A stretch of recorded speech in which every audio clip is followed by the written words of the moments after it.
السلام علیکم، آپ دیکھ رہے ہیں پروگرام انسائٹ اور میں ہوں فواد خورشید۔ پاکستان بھر میں لاک ڈاؤن میں 9 مئی تک توسیع کر دی گئی ہے۔ یہ 2 ہفتے کی توسیع ہے۔ یہاں پہ پاکستان نے دیکھنا ہے کہ سلیکٹیو لاک ڈاؤن کی جو حکمت عملی ہے، جو اسٹریٹجی ہے وہ بھی استعمال ہوگی۔ پرائم منسٹر عمران خان نے آج 2-3 انتہائی اہم باتیں کی ہیں۔ سب سے پہلے انہوں نے کہا کہ پاکستان کو کسی بھی ملک کی طرف سے $1 کی بھی امداد نہیں ملی۔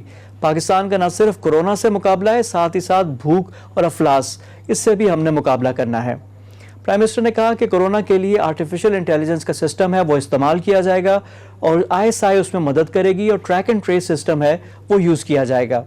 دوسری طرف DG ISPR نے بھی آج میڈیا سے گفتگو کی۔ DG ISPR کا کہنا تھا کہ بھارت کی طرف سے پاکستان پہ بے بنیاد الزامات لگائے گئے ہیں کورونا کے پھیلاؤ کی وجہ سے، اور انتہائی احمقانہ باتیں کی گئی ہیں جن کا انہوں نے بھرپور جواب دیا۔ ان کا کہنا تھا کہ پاکستان آرمی کورونا کے خلاف جو لڑائی ہے اس میں بھی بھرپور کردار ادا کرے گی، اور جو میڈیکل کور ہے اس میں بھی ریزرو ہے ان کو بھی بلا لیا گیا ہے اور بھرپور طریقے سے اس کو بھی ڈپلوائے کیا جائے گا۔ لیکن پروگرام میں پہلے ہم گفتگو کریں گے سندھ کی صورتحال کی، کیونکہ وفاق اور سندھ کی صورتحال میں ایک فرق ہے۔ اس ساری صورتحال پہ گفتگو کرنے کے لیے ہم ایسا چاہیں گے صوبائی وزیر سندھ کابینہ کے امتیاز شیخ صاحب، ان سے گفتگو کریں گے۔ امتیاز صاحب السلام علیکم and welcome to the show. وعلیکم السلام جی، thank you very much for inviting me. Sheikh صاحب ٹو بگن ود، آج آپ کی چیف منسٹر کے ساتھ میٹنگز بھی ہوئیں، آپ لوگوں نے رمضان کے حوالے سے بھی فیصلے کیے۔ ایک بڑا سوال جو کہ ایک آ رہا ہے پرائم منسٹر کی طرف سے، DG ISPR کی طرف سے، کہ worst is yet to come, کہ مئی کا مہینہ زیادہ سخت ہوگا۔ تو آپ لوگوں نے کیا انٹرنلی کیا ڈیسائیڈ کیا ہوا ہے؟ آپ لوگوں کا بھی یہی انالیسز اور تھیسز ہے کہ اب آنے والا وقت مزید سخت ہوگا، اور اس کے لیے جو کاؤنٹر اسٹریٹجی ہے اس پہ ذرا روشنی ڈالیے پلیز۔ دیکھیں جی، یہ پورا سلسلہ شروع ہوا 26 فروری کو، جب سندھ میں پہلا کیس اس کا شروع ہوا، ظاہر ہوا، تو اس کے بعد سندھ حکومت متحرک ہوئی اور وزیر اعلیٰ سندھ مراد علی شاہ صاحب نے اس میں ایکٹیولی پارٹیسپیٹ کیا اور پارٹ لینا شروع کیا اور پرو ایکٹیو رول لیا اس میں، اور تقریباً 15 دن تک یہ سلسلہ چلتا رہا، 20 دن تک، اور اس کے بعد جا کے فیڈرل گورنمنٹ مطلب اس میں آگے آئی، اور ہم بار بار اس میں بھی کہتے رہے، بتاتے رہے، صورتحال بڑھتی رہی، اسکول کالجز یہ وہ، آہستہ آہستہ وہ ایکشنز لیے جو کہ باقی صوبوں نے بعد میں لیے سندھ کو دیکھتے ہوئے، اور لیڈ رول جو ہے وہ سندھ نے اس میں کورونا کی فائٹ میں، کورونا کے اگینسٹ فائٹ میں انہوں نے اپنا کردار ادا کیا۔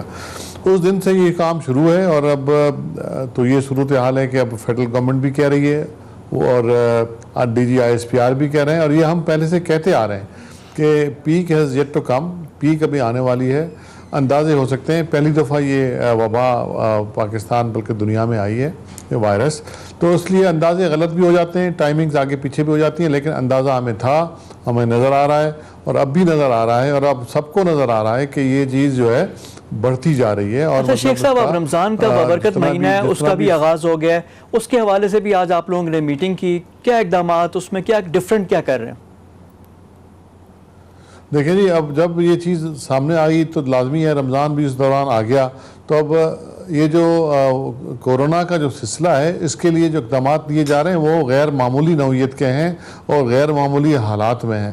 اس وجہ سے آج رمضان کے حوالے سے بھی بہت تفصیلی میٹنگ ہوئی، اور اس کے بعد اس میں مختلف فیصلے کیے گئے، کچھ ٹائمنگز کا اس میں ذہن میں رکھا گیا، اور سب سے بڑا جو فیصلہ تھا جو کہ کل رات کو بلکہ آج صبح 12 بجے کے قریب ارلی مارننگ وزیر اعلیٰ سندھ نے لیا اور ان کی ٹیم نے لیا، وہ تھا کہ جو تراویح ہے وہ درخواست کی، سب سے اپیل کی عوام سے، اور اس پہ کہا کہ آپ گھروں میں پڑھیں، اور اس کے علاوہ جو افطاری وغیرہ کے جو چیزیں تھیں جو کرنی ہوتی ہیں، جو اہتمام ہوتا ہے، وہ مسجدوں میں نہ کریں۔ صدر مملکت نے علماء کے ساتھ یہ فیصلہ کیا تھا کچھ دن پہلے، اور جس میں 20 نکاتی ایجنڈا دیا تھا، تو اس میں یہ ایجنڈے میں یہ پوائنٹ بھی تھی، اگر کوئی صوبہ یہ سمجھتا ہے یا حکومت کو یہ سمجھتی ہے کہ کورونا کے حالات میں کوئی غیر معمولی تبدیلی آ رہی ہے یا حالات اچھے نہیں ہیں، تو فیصلہ اپنا تبدیل کر سکتا ہے۔ تو وزیر اعلیٰ نے صدر محترم سے بھی بات کی، ان کو اعتماد میں لے کے پھر یہ فیصلہ کیا،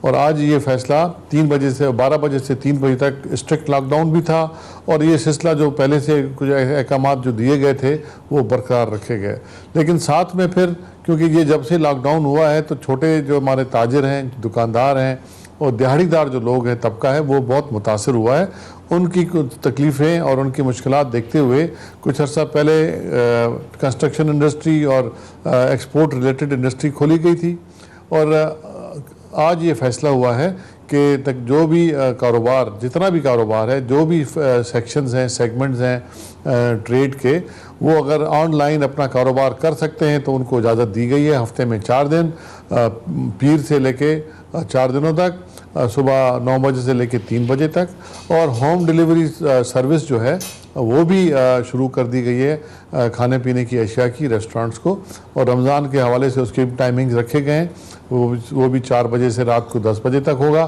تاکہ مطلب لوگ اگر اپنا افطاری اور سحری وغیرہ منگوانا چاہیں تو منگوا کے رکھیں۔ اور شیخ صاحب سحری پہ تو منع کیا ہوا ہے، سحری پہ منع کرنے کی کیا وجہ ہے ڈیلیوری کے لیے؟ دیکھیں جی، جو رات کو جہاں لاک ڈاؤن ہوتا ہے، جو لا انفورسنگ ادارے ہیں ان کے مشاورت سے یہ سب ٹائمنگ وغیرہ طے کیے جاتے ہیں، تاکہ کیونکہ انفورسمنٹ انہوں نے کرنی ہوتی ہے۔ تو آج بھی میٹنگ ہوئی تھی شام کو ہماری، اس میں بھی لا انفورسنگ ادارے آئے تھے، ان سے بھی مشاورت اس کی گئی، اور آگے چل کے دیکھیں گے ہم اس کو، مطلب دیکھیں یہ کوئی چیز فائنلٹی کی طرف تو نہیں ہے۔ آج فیصلے ہوئے ہیں، کل یہ فیصلے نہیں تھے، ہو سکتا ہے کہ کل کوئی فیصلہ دوسرا تبدیل کرے حالات کو دیکھتے ہوئے۔ اچھا شیخ صاحب، دوسرا ایک فیصلہ جو باقی صوبے بھی کر رہے ہیں وہ شام 5 بجے تک، اب آپ لوگوں نے 5 بجے کا رکھا کھانا پینا۔ رمضان میں دیکھیں کہ افطاری ہوگی 6:30 کے بعد، تو 5 بجے کیوں کھانے پینے کی جو سموسے پکوڑے سب 5 بجے کیوں لوگ لے لیں؟ اس کو 6 بجے تک نہیں ایکسٹینڈ کیا جا سکتا تھا؟ دیکھیں جی، پکوڑے سموسے تو گھر میں بھی بنا سکتے ہیں، وہاں بھی بنا لیں۔ دیکھیں غیر معمولی حالات ہیں، کوئی یہ عام حالات نہیں ہیں جس میں مطلب ہم یہ چیز کر رہے ہیں، اور ہم زبردستی تو نہیں کر رہے ہیں۔ کون مسلمان چاہے گا کہ روزے داروں کو کوئی تکلیف ہو یا کوئی اس طرح کا نہیں ہو؟ لیکن یہ جانوں کا معاملہ ہے، زندگیوں کا معاملہ ہے، زندہ رہیں گے تو سب کھاتے پیتے بھی رہیں گے، کاروبار بھی کرتے رہیں گے۔ اچھا، رمضان میں پھر سستی چیزوں کے لیے جو رمضان بازار ہوتے تھے ٹریڈیشنلی لگتے تھے جہاں سب لوگوں کے لیے، جی سب لوگوں، تو اس کا کوئی انتظام سندھ گورنمنٹ کر رہی ہے؟ یہ صرف ایک آدمی کے لیے؟ میں نے آپ کا سوال سنا نہیں میں نے۔ جی شیخ صاحب، رمضان بازار پہلے پنجاب گورنمنٹ نے کہا تھا کہ نہیں لگیں گے، اب انہوں نے یو ٹرن لے لیا، انہوں نے کہا کہ اب لگیں گے، لوگوں کو سستا سامان ملنا چاہیے۔ یوٹیلیٹی سٹورز میں آج تو ہڑتال تھی، وہ بھی واپس آ جائیں گے، تو سندھ گورنمنٹ کو اس طرح کا اقدام کر رہی ہے کہ سستے بازار، کیونکہ اس میں بھی پھر اگر بازار بنائیں گے تو لوگوں کا رش ہو جائے گا، لوگوں کو سستی چیزیں فراہم کرنے کے لیے سندھ گورنمنٹ کیا کر رہی ہے؟ دیکھیں جی، یو ٹرنز تو ہم مارتے نہیں ہیں، ہم نے ایک فیصلہ کیا ہے سوچ سمجھ کے، اور مطلب لوگوں کے تحفظ کے لیے، ان کی جانوں کے تحفظ کے لیے۔ اس وقت تک بالکل بازاروں کا اور مطلب اس طرح کی چیزوں کا کوئی بھی فیصلہ ابھی تک نہیں ہوا، لیکن آگے چل کے دیکھیں گے کیا صورتحال ہے۔ لیکن پرائس کنٹرول میکینزم کو افیکٹو کرنے کے لیے وہ ہدایات وزیر اعلیٰ نے جاری کی ہیں، اس پہ سختی سے عمل کرایا جائے گا، اور مطلب یوٹیلیٹی اسٹورز تو پورے پاکستان میں ہیں، وہ اگر کھل جائیں گے آج کل میں تو وہاں سے بھی سستی چیزیں لے سکتے ہیں، لیکن پرائس کنٹرول میکینزم ہم نے بہت سخت کیا ہے، اس پر سخت احکامات بھی دیے گئے ہیں ڈسٹرکٹ ایڈمنسٹریشن کو، چیف سیکرٹری صاحب کو اور پولیس کو، ہم اس کا نفاذ کرائیں گے کہ سستی چیزیں مارکیٹ سے ملیں۔ لیکن اگر ایکسٹرا آرڈنری بازار کو کھولا جائے گا تو پھر لاک ڈاؤن ختم کر دینا، پھر تو مطلب ٹھیک ہے لوگوں کو بولے آپ نکلیں باہر، لیکن تو خطرہ ہے، تو وہ ہم آپ سے بھی اپیل کرتے ہیں، میڈیا سے بھی اپیل کرتے ہیں کہ وہ بھی صورتحال کی نزاکت کو سمجھیں، اور وہ مطلب اس طرح کی لوگوں کو وہ بھی مطلب ترغیب دیں کہ مطلب چیزوں کو اپنے اس میں رکھیں، اس کو کریں۔ اچھا شیخ صاحب، یہاں پہ ایک چیز ایک اور بڑی امپورٹنٹ ہے، اور وہ ہے تاجروں کے ساتھ، یعنی تاجر اور جو بزنس سیگمنٹ ہے وہ اتنا خوش نہیں ہے سندھ حکومت سے۔ سندھ حکومت کی جو اسٹریٹجی ہے وفاق سے ڈیفرنٹ ہے، وہ زیادہ اس پہ لاک ڈاؤن پہ سختی پہ بلیو رکھتی ہے، پورے ملک میں سب سے زیادہ سختی سندھ میں ہی ہے۔ جو تاجروں کی طرف سے، جو دیہڑی دار، آپ نے بھی ذکر کیا اپنے گفتگو میں، ان کی طرف سے اگر ریئیکشن آتا ہے، پہلے بھی اب دیکھا کہ آگے تھے لوگوں نے کاروبار اپنے کھول دیے تھے، تو پھر اس کو کیسے ٹیکل کریں گے؟ دیکھیں جی، ہم نے ان سے مشاورت کی ہے، وزیر اعلیٰ ان سے کئی دفعہ ملے ہیں، انڈسٹریلسٹ سے ملے ہیں، ڈیلی جو ایسوسیشنز ہیں ان کی چھوٹے تاجروں کی، ان سے ملے ہیں، اور کئی تنظیمیں ان کی ہیں مختلف ٹریڈز کی، سب سے ملے ہیں۔ اس کے بعد انہوں نے وزیروں کی ٹیم بنائی تھی، ہم لوگوں نے ان کے ساتھ بہت لمبے ڈائلاگ کیا ہے۔ اس کے بعد ان کی رضامندی سے، ان کے مشوروں سے، یہ پہلی گو میں ہم نے یہ آن لائن جو سلسلہ ہے خرید و فروخت کا، ای کامرس بھی اس کو لوگ کہتے ہیں، وہ ہم نے شروع کر رہے ہیں منڈے سے، اور انشاءاللہ اس میں بھی بہت ان کو رعایت دی گئی ہے تاکہ وہ کاروبار اور لوگ کچھ لگیں گے، اور اس کو ریویو کریں گے ہم، اگر دیکھیں اس میں مطلب کوئی یہ فائنلٹی تو نہیں ہے نا، آج ایک چیز ہم کر رہے ہیں، ہو سکتا ہے کہ اور ہمارا بھی پہلا تجربہ ہے، کورونا کبھی کسی دنیا کے کسی ملک میں پہلے تو نہیں آیا، لرننگ ایکسپیرینس آن گوئنگ ہے، کیونکہ جو آن لائن ہے وہ پڑھا لکھا طبقہ مخصوص لوگ کریں گے، جو آپ کے عام لوگ ہیں، جو عام بزنس مین ہیں، ان کو اتنا اس کی طرف نہیں ہے۔ آج اب تھوڑی سی آپ کی وزارت کے حوالے سے بھی بات کرتے ہیں، آپ سندھ کے صوبائی وزیر توانائی بھی ہیں، توانائی کے حوالے سے کوئی اسپیشل انسینٹیو انڈسٹریز کے لیے اوور آل کچھ ایک چیز مجھے کہنے دیں اس کو جو پرانے ٹاپک پہ، یہ ہے کہ جی اب دیکھیں کورونا یہ کوئی فوری طور پہ جانے والی چیز نہیں ہے، جب تک اس کی ویکسین ایجاد نہیں ہوتی یہ رہے گا، اور جب ہمیں بھی اپنے طرز زندگی اور ڈیلی جو ہماری زندگی کا جو کاروبار ہے اس میں تبدیلی لانی پڑے گی، اور نئے پروٹوکول کے ساتھ زندگی کے ڈے ٹو ڈے افیئرز میں ہم لوگوں کو اس کے ساتھ جینا ہے جب تک اس کا کوئی حل نکل آئے، اس کی کوئی ویکسین نکل آئے۔ تو بہت سی چیزیں ایسی ہوں گی جو ہم پہلی مرتبہ کر رہے ہوں گے۔ چھوٹے دکاندار ای میل نہیں کرتے، فونوں پہ کاروبار ہوتا ہے، کم ہوتا ہے، شاید وہ ڈیلیوری سروس بہتر کر سکیں۔ پہلے بھی تو ڈیلیوری سروس پاکستان میں نہیں ہوتا تھا، اب ہو گیا نا، ہر ریسٹورانٹ کرتا ہے، چھوٹا بڑا ریسٹورانٹ کرتا ہے۔ آج یہ دکاندار نہیں کرتے ہوں گے، کم لوگ کرتے ہوں گے، ہو سکتا ہے کہ کل اس سے شروع کر دیں تو اس سے بہتری آ جائے۔ یعنی آپ کا کہنا ہے کہ ہر کاروبار کو اپنے حساب سے تھوڑا سا نئی چیزیں اڈاپٹ کرنی پڑیں گی، اور جو نئی ریالٹیز ہیں اس کے پورے ہر آدمی کو، آپ کو، مجھے، ہر پاکستانی کو، اس سے نیو نارمل جو ہمیں کرنا ہے۔ اچھا شیخ صاحب، میرا سوال آپ کی وزارت کے حوالے سے کہ جی وزارت توانائی کی طرف سے کوئی پیکیج، کوئی اس طرح کی چیز جو آپ لوگ سوچ رہے ہوں؟ دیکھیں جی، سب سے پہلے سندھ حکومت نے، وزیر اعلیٰ سندھ نے پرائم منسٹر کو خط لکھا تھا جس میں ان کو کہا گیا تھا، اور جو ہماری یوٹیلیٹیز کے جو ادارے ہیں، سربراہ ہیں، ان سے بھی ویڈیو کانفرنسنگ کی گئی تھی، اور ان کو ہدایت دی گئی تھی کہ بجلی کے بل اور گیس کے بل نہ لیں اور پھر ان کو قسطیں کر کے دے دیں، کیونکہ یہ ہے وفاقی وزارت کے انڈر میں آتے ہیں یہ ڈسکوز اور جو گیس کمپنیاں، تو اس لیے ان کو یہ کہا گیا، اور وزیر اعظم کو خط بھی لکھا گیا تھا کہ ایک تو چھوٹے تاجروں کو رعایت بھی دیں، اور ان کو ٹیکسز میں اور جو ایف بی آر کے جو مسئلے ہیں ان کے وہ بھی حل کریں، تاکہ، اور ان کو اسٹیٹ بینک کی طرف سے نیا پیکیج بھی آنا چاہیے تاکہ یہ اپنے کاروبار دوبارہ کھڑے کر سکیں۔ دنیا کے ہر ملک میں اس طرح ہو رہا ہے، حکومتیں مدد کر رہی ہیں۔ صوبوں کے وسائل بہت محدود ہوتے ہیں اور وہ بھی مرکز کی طرف دیکھتا ہے۔ اس وقت تک ہمیں مرکز کی طرف سے کوئی ہی بھی امداد نہیں ملی۔ جو کچھ بھی سندھ میں ہوا ہے، ہیلتھ میں وزیر اعلیٰ نے کیا ہے، یا اس کے علاوہ کوئی بھی ریلیف کا آپریشن ہوا ہے، یا میڈیکل کے کچھ ایکوپمنٹس لیے گئے ہیں، ٹیسٹنگ کٹس لی گئی ہیں، این ڈی ایم اے نے کچھ دیے ہیں ضرور، لیکن کوئی اور مزید بہت بڑی امداد نہیں ہوئی، مدد نہیں ہوئی فیڈرل گورنمنٹ سے، جو کہ ہونی چاہیے تھی۔ لیکن ہم خود بھی کر رہے ہیں، اور ہم نے مرکزی حکومت کو لکھا ہے، اور ابھی وہاں سے بھی شاید ان کو قسطیں ان کی ہو رہی ہیں، لیکن ہم پھر بھی مطالبہ کرتے ہیں کیونکہ اب پیٹرول ڈیزل تو مطلب اس کی کوئی قیمت نہیں رہی، تو وفاقی حکومت اس میں بڑا پیکیج دے اور ان کی قیمتیں بھی۔ جی شیخ صاحب، آپ لوگوں کی وفاق سے یہ ہے کہ مدد کریں۔ وفاق والے عمران خان صاحب نے آج کہا ہے کہ انٹرنیشنل دنیا میں ڈالر نہیں دے رہی، لیکن معاملات یہ ہے کہ سب کو مل جل کر کرنے ہوں گے، اور سب مل جل کر کورونا کا مقابلہ بھی کرنا ہے۔ بہت شکریہ آپ کا امتیاز شیخ صاحب۔ ہمارے ساتھ موجود تھے صوبائی وزیر سندھ کابینہ کے امتیاز شیخ صاحب، ان سے گفتگو ہو رہی تھی۔ اب ہم رخ کرتے ہیں پرائم منسٹر عمران خان کی آج کی ملاقاتوں کا۔ عمران خان نے بھی آج ڈیجیٹل میڈیا سے منسلک جو صحافی ہیں ان سے گفتگو کی، ان سے ملاقات کی۔ پبلک نیوز کے نمائندہ ٹکا ثانی بھی وہاں پہ موجود تھے۔ ٹکا ثانی اپنا یوٹیوب چینل بھی چلاتے ہیں اور رپورٹنگ بھی کرتے ہیں، پرائم منسٹر کی بیٹ ہے ان کے پاس، ان سے ہم گفتگو کرتے ہیں۔ ٹکا، السلام علیکم اینڈ ویلکم ٹو دا شو۔ جی فاز خوشی صاحب، تھینک یو ویری مچ، وعلیکم السلام۔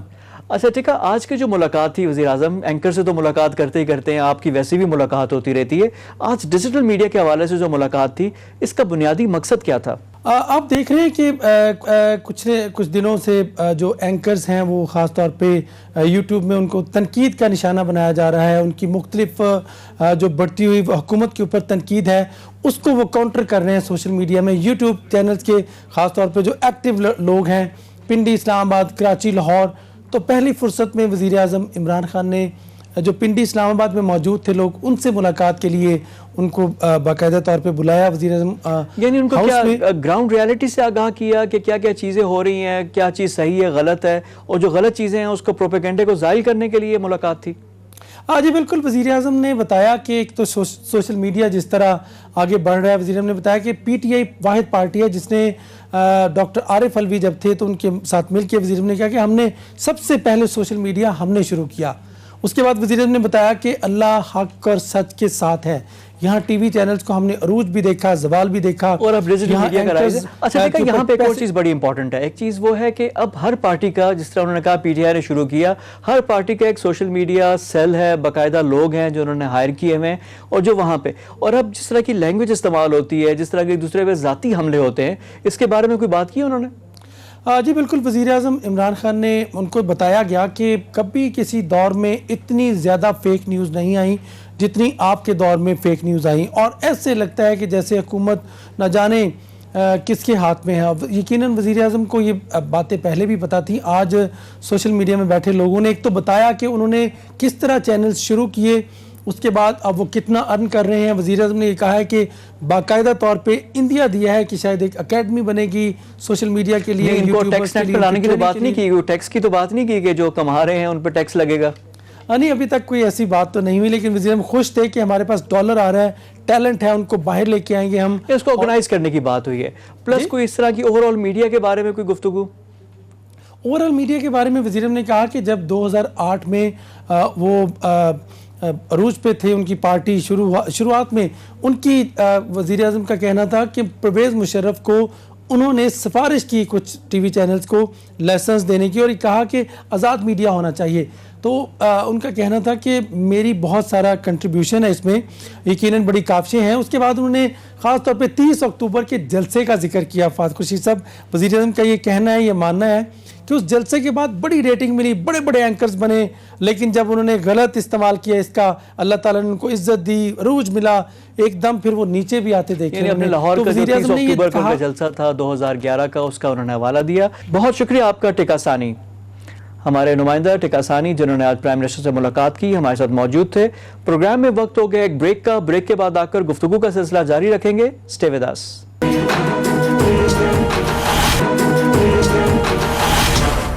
میرے ساتھ ابھی موجود ہیں جنرل امجد شعیب, ان سے ہم گفتگو کریں گے. جنرل صاحب السلام علیکم and welcome to the show. وعلیکم السلام جناب.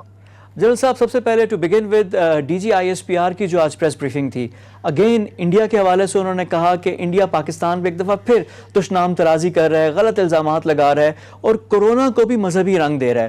ایک تو ہمیں بارڈرز ایک دفعہ پھر ہم نے دیکھا تھا گزشتہ ہفتے بھی کہ وہ ایک دفعہ پھر ہاٹ ہو گئے تھے, وہاں پہ بھی فائرنگ ہو رہی تھی, گولہ باری ہو رہی تھی.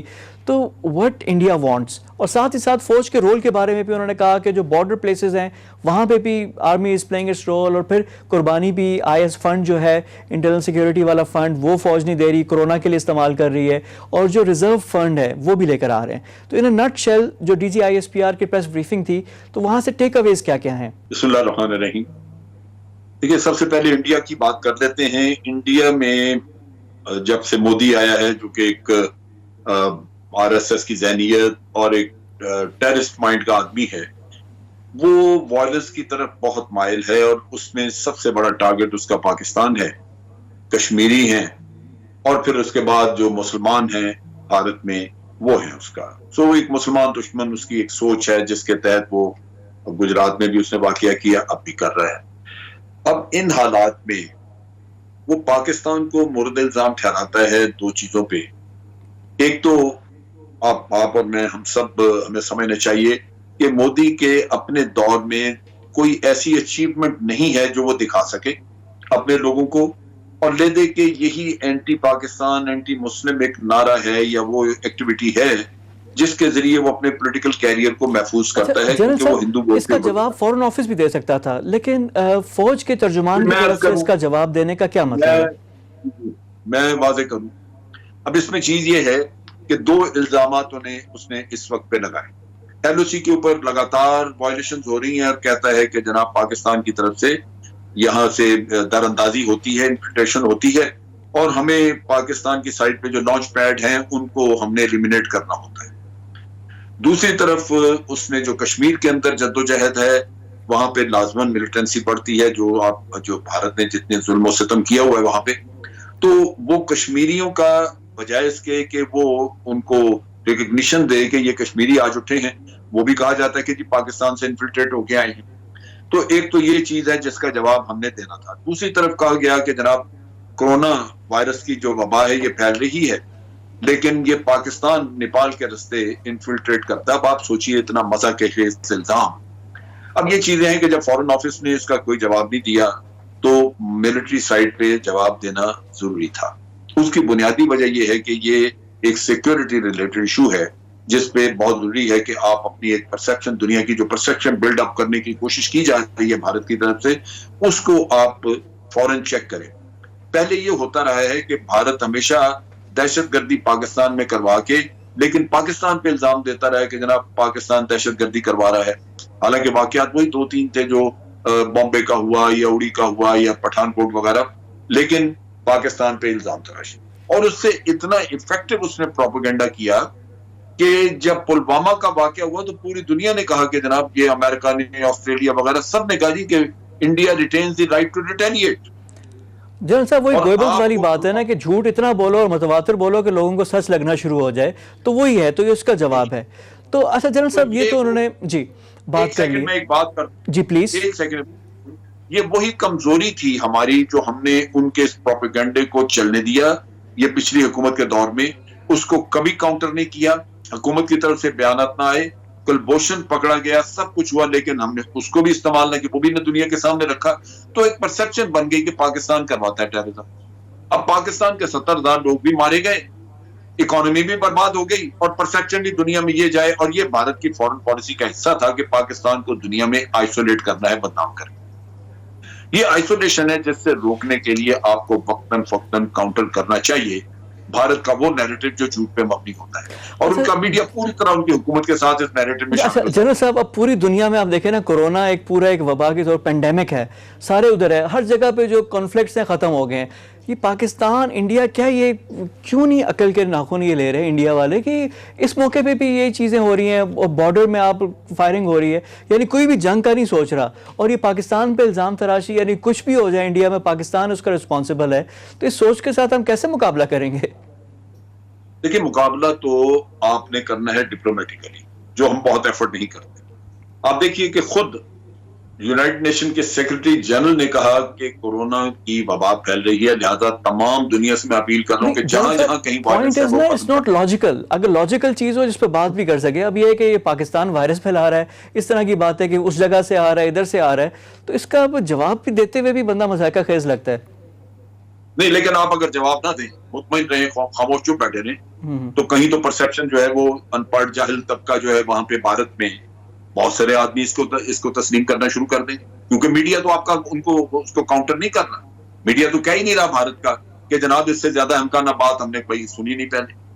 جو خود مریض ہوگا کورونا کا وہ ہسپتال میں جائے گا اپنے علاج کے لیے, یا وہ بھارت کی طرف سفر کرے گا اتنا لمبا سفر کر کے کہ میں جا کے پھیلا کے آؤں, وہ تو خود مارا جائے گا. تو یہ تو کسی نے تو کاؤنٹر کرنا تھا. بھارت کا میڈیا تو بڑی دن رات محنت کر رہا ہے اس چیز کو, نیریٹو کو پھیلانے کے لیے. اب آپ دیکھیے میں جو بات کر رہا تھا درمیان میں وہ کٹ گئی, وہ یہ ہے کہ یونائٹڈ نیشن سیکرٹری جنرل نے واضح کہا کہ جناب دنیا میں وائرس جہاں جہاں ہے بند کر دیجئے, کیونکہ اس وقت کورونا کے خلاف ایک عالمی جنگ لڑی جا رہی. آپ دیکھیے کہ یمن میں اتنی عرصے سے جنگ چل رہی تھی, رک گئی, وہاں پہ سیز فائر ہو گئی. ISIS لڑ رہی تھی شام میں, سیز فائر سب جگہ, کیونکہ دنیا ایک اور وبا سے, ایک ایسے مسئلے سے دوچار ہے جو بہت آپ کے ہاتھ میں نہیں, آپ کے قابو میں نہیں آ رہا. لیکن یہاں موجود ہے کہ یہاں LOC کے اوپر لگاتار ہو رہی ہے, اور بھارت یہ آپ کو بہانہ لیتا ہے کہ جناب ادھر سے ہوتی ہے انفلٹریشن, ہم تو وہ لانچ پیڈ کر رہے ہیں. پاکستان نے بار بار کہا کہ جناب آپ یونائٹڈ نیشن کے آبزرورز ہیں, آپ کے پاس, ان کو کیوں نہیں سامنے رکھتے, ان کو کیوں نہیں بارڈر پہ آنے دیتے, وہ LOC پہ آئیں, وہ تحقیق کریں. ہماری طرف سے تو جاتے ہیں, لیکن یہ چیز ہے جو ہماری حکومت کو اٹھانی ہوگی یونائٹڈ نیشن کے ساتھ کہ جناب بہت ہو گیا, ہمارے لوگ بھی مر رہے ہیں, اس کے بعد بھی الزام ہمارے اوپر آئے, تو آپ کیوں نہیں ان کو کہتے کہ یہ لگائیں یہاں پہ, کیوں نہیں یونائٹڈ نیشن سیکورٹی کونسل اس کے اوپر بات کرتی, بھارت کو سرزنش کرتی. بات یہ ہے کہ بھارت تو اپنے مقاصد میں لگا ہوا ہے, وہ تو دنیا میں آپ کو بدنام کرنے کے لیے, آئسولیٹ کرنے کی ایک پالیسی لے کے نکلا ہے, لہذا وہ اس پہ بلڈ اپ کر رہا ہے.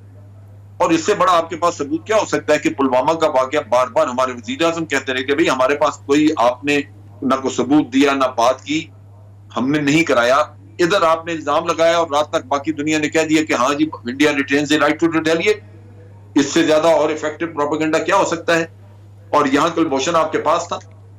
تو یہ وہ چیزیں ہیں جب حکومتیں بہت کچھ نہیں کرتی تو پھر آپ کو کہیں نہ کہیں تو جواب دینا ہے. اچھا جنرل صاحب اب آ جاتے ہیں تھوڑا سا گھر کی بھی بات کر لیتے ہیں, انٹرنلی بھی بات کر لیتے ہیں. فوج کی طرف سے نا آئی ایس الاؤنس کا بھی انہوں نے کہا, تو یہ کتنا سگنیفیکنٹ ہوتا ہے, کتنا الاؤنس ہوتا ہے؟ انہوں نے کہا کہ جی اب یہ ہم دیں گے کورونا کے خلاف, اور اس کے علاوہ این ڈی اے میں بھی جنرل افضل ہیں وہ بھی کر رہے ہیں, پلس آرمی کے پاس ایک بھرپور ایک میڈیکل کور بھی موجود ہے, تو وہ بھی انہوں نے کہا کہ ریزروسٹ کو بھی ہم نے بلا لیا ہے, ادھر بھی بھرپور ہم لوگ کام کریں گے. تو اس کا اسکیل کیا ہے, کیا امپیکٹ کیا ہوگا اس کا سب چیزوں کا؟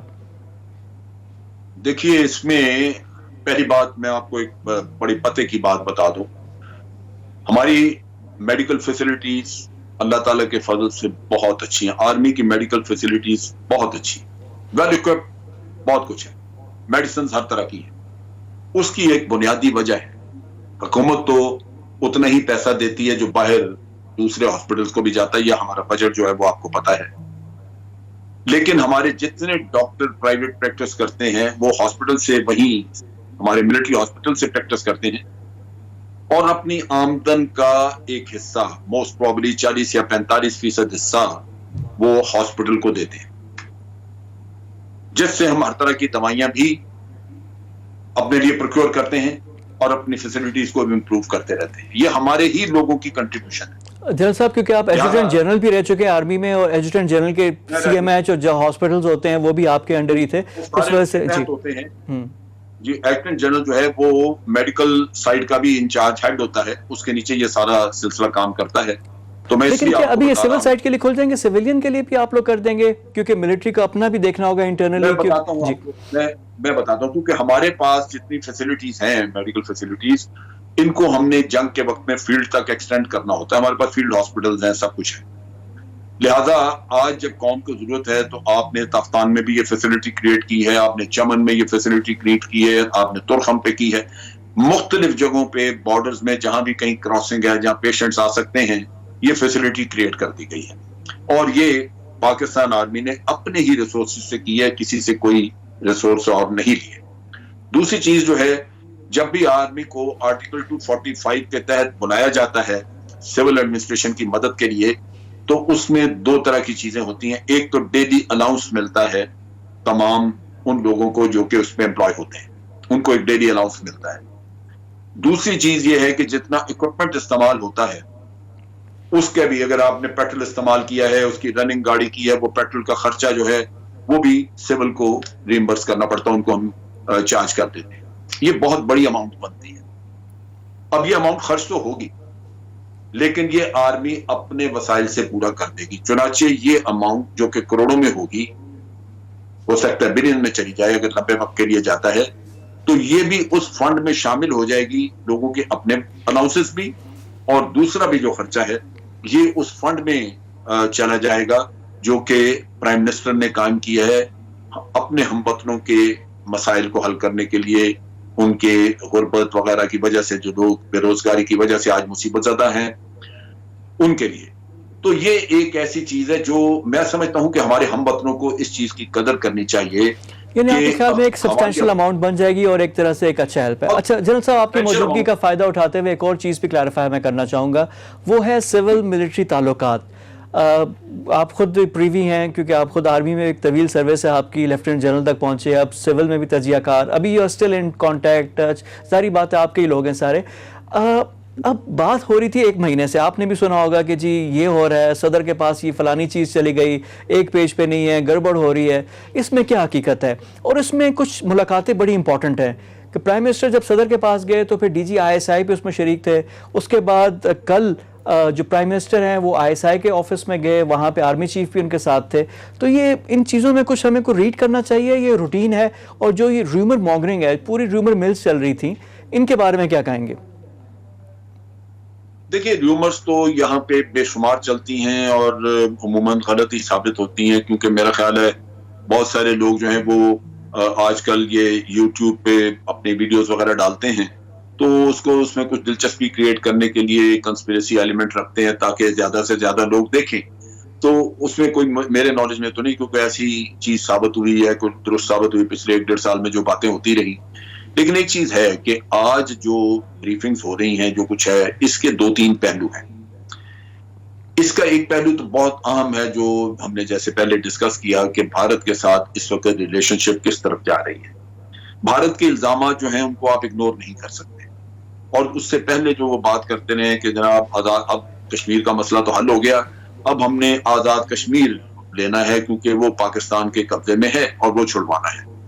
تو کوئی بھی تھریٹ اور کوئی بھی ایسی چیز جو ہے وہ اس کو آپ اگنور نہیں کر سکتے, لہٰذا آپ بہت سارا کچھ اس کے علاوہ اپنے ذرائع سے انفارمیشن اکٹھی کر رہے ہوتے ہیں جس سے دوسری سائڈ کا کچھ اندازہ ہوتا ہے کہ ان کے ذہن میں کیا ہے, وہ کیا کرنا چاہتے ہیں آج یا سال بعد یا 6 مہینے بعد. چنانچہ پولیٹیکل لیڈرشپ کو آن بورڈ رکھنے کے لیے وہ بریفنگز بڑی اہم ہوتی ہیں, کیونکہ ڈیسیژن جو ہے وہ پولیٹیکل لیڈرشپ نے انہی انفارمیشن کی اور اس بریفنگ کی بنیاد پہ ہی کرنے ہوتے ہیں, ورنہ ڈیسیژن میکنگ آپ کی ہوا میں ہوگی, اس سے ملٹری لیڈرشپ کچھ اور سوچ رہی ہوگی اور سول لیڈرشپ کچھ اور سوچ رہی ہوگی. لہذا ان کو ایک پیج پہ لانے کے لیے ان کے سامنے سارا کچھ رکھا جاتا ہے, اور جو کہ DGISI نے اور اس کی ٹیم نے یہ کل وہاں پہ ISI ہیڈ کوارٹر میں ان کو بریف کیا. اب لازمی بات ہے کہ جب نیشنل سیکورٹی کمیٹی کی میٹنگز ہوں گی, فیصلے وغیرہ ہوں گے, تو انڈرسٹینڈنگ لیول حکومت کی اور افواج پاکستان کی ایک جیسی ہو. دوسری طرف یہ ہے کہ کورونا کی تھریٹ اور اس کے امپیکٹ اس کا, اور اس کے بارے میں افواج کیا مدد دے سکتی ہیں, یہ وہ چیزیں جس پہ جن صاحب اس پر تو خبر بھی اب آ گئی ہے, کیونکہ ISI کا جو ٹریک اینڈ ٹریس سسٹم ہے وہ بھی اب یوز ہوگا, اور اس میں بھی ISI مدد کرے گی کہ جو کورونا کے پیشنٹس ہیں, تو یہ بھی یعنی کل زیر بحث آیا ہوگا, جس سے ہی بات آئی ہے, پرائم منسٹر نے بھی آج کی ہے, کل بھی انہوں نے ذکر کیا تھا اس کا. جی جی, تو یہ پریزیڈنٹ کی خواہش پہ بریفنگ دی جاتی ہے. پریزیڈنٹ نے چاہا کہ ان کو بھی یہ بریف کیا جائے, تو بالکل ان کے لیے بھی آپ کے خیال میں کچھ زیادہ اس میں ریڈ کرنے کی ضرورت نہیں ہے, سب کچھ ٹھیک چل رہا ہے, کوئی ایسی اور چیز نہیں ہے. اور پرائم منسٹر کا تو بڑا ریگولر فیچر ہے, کیونکہ جو DGISI ہے وہ ڈائریکٹلی پرائم منسٹر کو رپورٹ کرتا ہے, ان کے نیچے کام کرتا ہے, اور یہ ان کی ذمہ داری ہے کہ وہ وقتاً فوقتاً جو بھی ڈیولپمنٹس ہوتی ہیں اس کے بارے میں پرائم منسٹر کو ان پکچر رکھیں. چنانچہ آپ دیکھتے ہیں کہ فریکوینٹ میٹنگز ہوتی رہتی ہیں. بہت شکریہ آپ کا جنرل امجد شعیب, ہمارے ساتھ موجود تھے دفاعی تجزیہ کار جنرل امجد شعیب, ان سے ہماری گفتگو ہو رہی تھی. پروگرام میں وقت ہو گیا ایک بریک کا, بریک کے بعد آ کر گفتگو کا سلسلہ جاری رکھیں گے. اسٹے ود اس.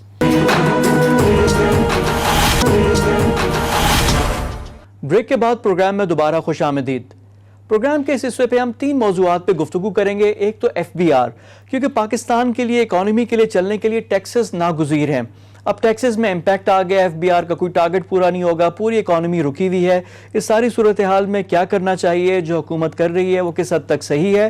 ساتھ ہی ساتھ petroleum prices, international petroleum prices گر رہی ہیں, اور پچھلے 15-20 سال میں بہت تیزی سے جو لوئسٹ لیول ہے وہ اچیو کیا ہوا ہے انہوں نے. تو کیا یہ پاکستان کے لیے ونڈو آف اپورچونٹی ہے, کیا ہم یہاں پہ کوئی اس کا فائدہ اٹھا سکتے ہیں, کیا حکمت عملی ہونی چاہیے. اور آخر میں ہم نے پھر دیکھا کہ چیف سیکرٹری پنجاب ایک دفعہ تبدیل ہو گئے, ایک دفعہ پھر, اور پنجاب میں جو بیوروکریسی کے جو تقرریاں تبادلے جو ہوئے ہیں گزشتہ تحریک انصاف کی حکومت میں گزشتہ 2 سال میں آپ دیکھ سکتے ہیں, تو وہ ریکارڈ ایک طرح سے بن رہا ہے.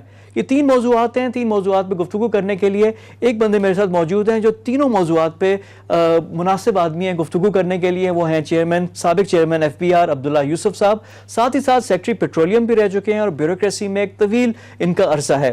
عبداللہ صاحب السلام علیکم اینڈ ویلکم ٹو دا شو. جی وعلیکم السلام, تھینک یو.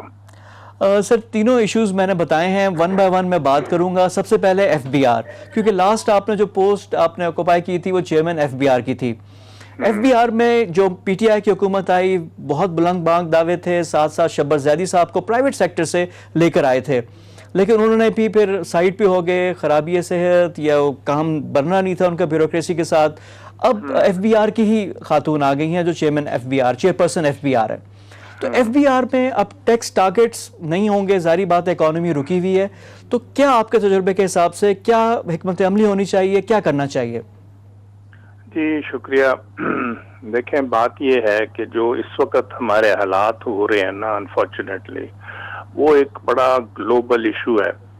یہ جو کرونا وائرس کا سلسلہ چل رہا ہے, اور اس کے ساتھ اس کی وجہ سے جو ایفیکٹ ہے وہ ایک بہت بڑا امپیکٹ ہے اب, جو کہ اکانومی کے اوپر بھی آ رہا ہے.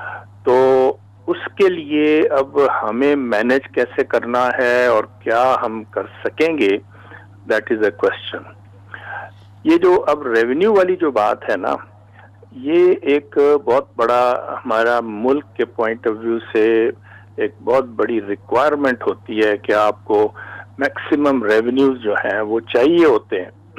اگر آپ اس طرح سے نہیں لے پاتے تو پھر آپ کا فسکل ڈیفیسٹ چلتا رہتا ہے. تو اتنا لمبا ڈیٹ ہو گیا جو آلریڈی اس کو پھر ہم نے آگے کیسے لے کے چلنا ہوگا. یہ جو اب مسئلہ ہے نا ریونیو کلیکشن والی جو بات ہے, اس میں اگر آپ ہسٹری دیکھو نا, سنس 1947 سے لے کے اب تک کیا ہوتا آ رہا ہے کہ آپ نے ایک ٹارگیٹ فکس کیا, پھر اس کو during the year revise downward کیا, اور پھر آپ نے اس کو بھی اچیو نہیں کیا. یہ آپ کی ایک ہسٹری ہے. بیچ میں ایک 5 سال کا پیریڈ آتا ہے, fortunately when I happen to be there as the chairman, کہ جو بھی آپ کا ٹارگیٹ تھا وہ آپ نے ایکسیڈ کیا, اور بلکہ 1 سال بیچ میں ایسا بھی تھا جس کو آپ نے ٹارگیٹ کو ریوائز اپورڈ کیا اور پھر اس کو بھی اچیو کیا. اب یہاں پہ جو خاص طور پہ اب اس سال والی جو بات ہے نا, اس کا جیسے میں نے کہا کہ اس میں تو اور بھی مزید پرابلم ہے, اور جس میں کہ پہلے جو ٹارگیٹ سال کے شروع میں کیا تھا اس کو پھر ریوائز ڈاؤنورڈ کیا تھا, اور اب پھر وہ IMF سے کرانے کے بعد پھر دوبارہ اس کو ریوائز ڈاؤنورڈ کیا گیا. عبداللہ صاحب انتہائی ایمبیشس ٹارگٹ تھا, یعنی جو 5555 کا جو ٹارگٹ تھا, یعنی 5.5 ٹریلین کا بہت زیادہ ایمبیشس تھا. پچھلے وہ 4 ٹریلین نہیں ہوئے تھے تو ہم نے 5.5 ٹریلین کر دیا. پھر IMF کی بھی جو کنڈیشنالٹیز تھی اس میں بھی شامل تھا, لیکن اب یہ تو نہیں ہے, یہ تو آؤٹ آف ایکویژن ہے. پھر اکانومی, ظاہری بات ہے جب اکانومی گرو کر رہی ہو, جب آپ چیئرمین FBR تھے اس وقت اکانومی بھی گرو کر رہی تھی. اب کورونا کے بعد, پہلے بھی نہیں کر رہی تھی, کورونا کے بعد تو اب تو اگلا سال بھی بڑا مشکل ہوگا. تو اب نئی ریالٹیز کے حساب سے کیا چینج کرنا چاہیے؟ اب دیکھیں نا, میں یہ کہہ رہا ہوں کہ یہ ایک بہت بڑا ہمارے لیے مرحلہ ہے اور مسئلہ ہے, اور اس کے لیے اب جو بھی ہے آپ اوور آل اگر دیکھیں نا پوزیشن, اور وہ صرف ہمارے ملک کی بات نہیں ہے, یہ ساری دنیا کی بات اس وقت آ رہی ہے کہ اب ہر طرف اکانومی جو ہے وہ افیکٹ ہو رہی ہے. اور اب ہم ایک وہ تو نہیں ہے نا کہ اپنے طور پہ ہر چیز خود ہی کر لیں گے, ٹھیک, that is not going to be possible. آپ کو جب تک یہ اوور آل پوزیشن آپ کی صحیح نہیں ہو پائے گی نا, تو you won't be able to just say کہ بس جی ہم نے تو یہ کرنا ہے تو ٹھیک ہو جانا ہے. یعنی عبداللہ صاحب آپ نے کہا نا جس طرح کہ ٹیکس جو ریونیو کلیکشن ہے وہ بالکل بیس ہے پوری اکانومی کی, اسی سے حکومت چلتی ہے. اچھا اب آ جاتے ہیں, کیونکہ آپ نے ایک اور ہیٹ بھی پہنی تھی, وہ سیکٹری پیٹرولیم کی بھی تھی. اب انٹرنیشنل پرائسز جو پیٹرولیم کی ہیں, جو فیوچر کانٹریکٹس ہیں اس میں تو نیگیٹو پہ جا رہی ہیں, یعنی جو کہہ رہے ہیں کہ آپ ہم سے پیسے لے کر پیٹرول اپنے پاس رکھ لیں اور ساری پیٹرولیم پروڈکٹس ہیں وہ کریں. یہ کتنی بڑی اپورچونٹی ہے پاکستان کے لیے, کیونکہ ہماری امپورٹ کا بھی ایک بہت بڑا کانسٹیٹوئنٹ ہوتا ہے کہ ہم تیل باہر سے لاتے ہیں. پاکستان تو اپنی ضروریات کے حساب سے بہت کم ہم تیل نکالتے ہیں, ہم تو انحصار کرتے ہیں باہر سے. تو اس میں کیا ہماری حکمت عملی اسٹریٹجی کیا کی ایک اپورچونٹی ہے ہمارے لیے؟ اچھا, اب اس میں ہمارے لیے ایک پلس سائڈ ہے اور ایک مائنس سائڈ ہے. اب وہ جو ہماری پلس سائڈ ہے نا, وہ جو آپ کی آتی ہے نا, جو امپورٹ کرتے ہیں ہم آئل, تو اس کی کاسٹ جب اتنی زیادہ گر گئی ہے تو ہمارا جو ایکچوئل وہ ہے کاسٹ آف دا پروڈکٹ, اس میں اتنی کمی آتی ہے نا, تو پھر وہ آگے جہاں پہ وہ یوٹیلائز ہو رہا ہوتا ہے اس میں پھر اس میں بھی کمی آنی چاہیے اس کی کاسٹ میں. جیسے پاور سیکٹر ہے یا آپ کی انڈسٹریل سیکٹر ہے, جو بھی یہ چیز ٹرانسپورٹ ہے, ہر ایک جگہ پہ جہاں یوز ہو رہی ہے, تو اس میں اتنی زیادہ جب کمی آتی ہے تو ظاہر ہے وہ بینیفٹ بھی آتا ہے ساتھ ہی, which you can definitely benefit from. لیکن اب دوسری جو سائیڈ ہے وہ آپ کی جو مائنس سائیڈ ہے وہ ہے انفارچونیٹلی آپ کی ایک بہت بڑی ایک جو اوور آل ٹوٹل امپورٹس ہیں ہماری, اس میں سے ایک سبسٹینشیل پورشن ہے جو اس کا آئل کا جو امپورٹس ہیں.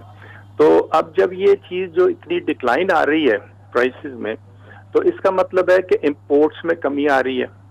اس کی وہ جو ایک بینیفٹ تو ہے کہ جو آپ کا ٹریڈ ڈیفیسٹ آ رہا ہے اس میں کمی آتی ہے اس کی وجہ سے, لیکن دوسری سائڈ جو ہے وہ آپ کی ریونیو کی ہے, کیونکہ آپ اس پہ ریونیو بھی لیتے ہو نا جو امپورٹ ہو رہی ہوتی ہے.